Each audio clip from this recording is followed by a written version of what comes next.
मैं प्रांशु राठौर और आप देख रहे हैं नेक्स्ट 9 न्यूज। महाराष्ट्र में सियासी संकट थमने का नाम नहीं ले रहा है। जैसा कि आप जानते ही हैं कि महाराष्ट्र में इस वक्त शिवसेना जो दो गुटों में बटी हुई है और दोनों ही गुटों के बीच इस वक्त सियासी जंग भी छिड़ी हुई है। लेकिन दूसरी ही तरफ शिवसेना के चुनाव चिन्ह धनुष तीर को लेकर भी इस वक्त जंग देखने को मिल रही है। फिलहाल देखा जाए तो चुनाव आयोग के द्वारा शिवसेना के चुनाव चिन्ह को फ्रीज कर दिया गया है और दोनों ही गुटों को फ्री सिंबल्स आवंटित कर दिए गए हैं उपचुनाव को ध्यान में रखते हुए। लेकिन इसी बीच यहां पर मौजूदा मुख्यमंत्री एकनाथ शिंदे को यहां पर पूर्व मुख्यमंत्री और शिवसेना के प्रमुख उद्धव ठाकरे के गुट के कई नेताओं का समर्थन मिलता हुआ भी दिखाई दे रहा है। एक एक करके यहां पर कई अनुभवी और वरिष्ठ नेता एकनाथ शिंदे गुट में शामिल होते हुए दिखाई दे रहे हैं। अब यहाँ पर बेहद बड़ी खबर सामने आ चुकी है। दरअसल हम बात कर रहे हैं यहाँ पर एक महिला नेत्री के बारे में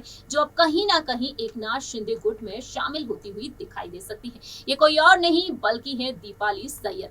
जी हाँ, दीपाली सैयद जो एक वक्त ये दावा करती हुई नजर आई कि उद्धव खेमे और एकनाथ शिंदे गुट को एक साथ लाना है, लेकिन अब यहाँ पर दावे ये किए जा रहे हैं कि दीपाली सैयद कहीं ना कहीं अब यहाँ पर एकनाथ शिंदे गुट में शामिल हो सकती हैं। दरअसल हाल ही में बेहद चौंकाने वाली खबर सामने आई है। एकनाथ शिंदे शिवसेना के कुछ विधायकों और सांसदों को अपने साथ ले चुके हैं, तो वहीं बीजेपी के साथ गठबंधन कर राज्य में अपनी सरकार चला रहे हैं। और इसी बीच यहाँ पर तमाम सवाल खड़े हो रहे हैं और तमाम बड़े बड़े कयास भी लगाए जा रहे हैं। और अब दीपाली सैयद शिंदे गुट में शामिल होंगी या फिर नहीं, इसको लेकर चर्चाएं तेज हो चुकी हैं। दीपाली सैयद से हाल ही में पूछे गए कई सवाल कि क्या आप उद्धव ठाकरे की शिवसेना में हैं? उन्होंने कहा कि मैं रुको और देखो की भूमिका में हूँ। राज्य में सत्ता बदलने के बाद और उससे पहले भी दीपाली सैयद काफी ज्यादा सक्रिय नजर आई हैं। आपको बताते चले कि सुषमा अंधेरी की पार्टी में एंट्री के बाद से कहा जा रहा है कि दीपाली सैयद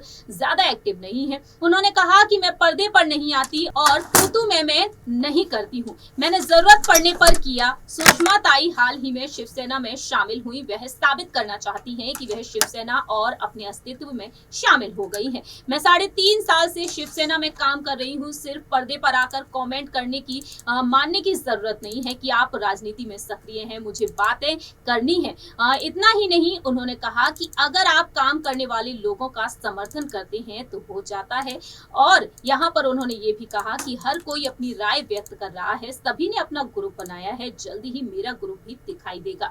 दीपाली सैयद यहाँ पर शिंदे गुट और उद्धव गुट को लेकर तमाम बातें कही। साथ ही साथ उन्होंने कहा कि मैं चाहती हूं कि दोनों साथ आएं और मेरा इंतजार यहाँ पर इसी बात को लेकर है। मैंने सोचा था कि अगर हम साथ आएंगे तो हमारी ताकत बढ़ेगी। इससे कर्मचारी काफी ज्यादा प्रभावित हो रहे हैं, केवल कार्यकर्ताओं के साथ काम करने वाले ही इसे महसूस करते हैं। इस तरीके से दीपाली सैयद ने यहाँ पर ये तमाम बड़ी बातें कह डाली हैं। फिलहाल देखा जाए यहाँ पर दीपाली सैयद ने बेहद बड़ी अनाउंसमेंट कर दी है कि कहीं ना कहीं अब उनका ग्रुप भी बन सकता है, लेकिन इंतजार है उन्हें उद्धव और एकनाथ शिंदे गुट को एक साथ लाने का। देखना दिलचस्प होगा कि दीपाली सैयद आखिरकार क्या कुछ फैसला लेती हैं। जहां एक तरफ ऋतुजा लटके को लेकर महाराष्ट्र की राजनीति में सियासत तेज है, तो वहीं अब कहीं ना कहीं दीपाली सैयद को लेकर तमाम तरीके के कयास लगाए जा रहे हैं। हमारी इस रिपोर्ट में इतना ही। बाकी की तमाम अपडेट्स के लिए आप देखते रहिए नेक्स्ट 9 न्यूज।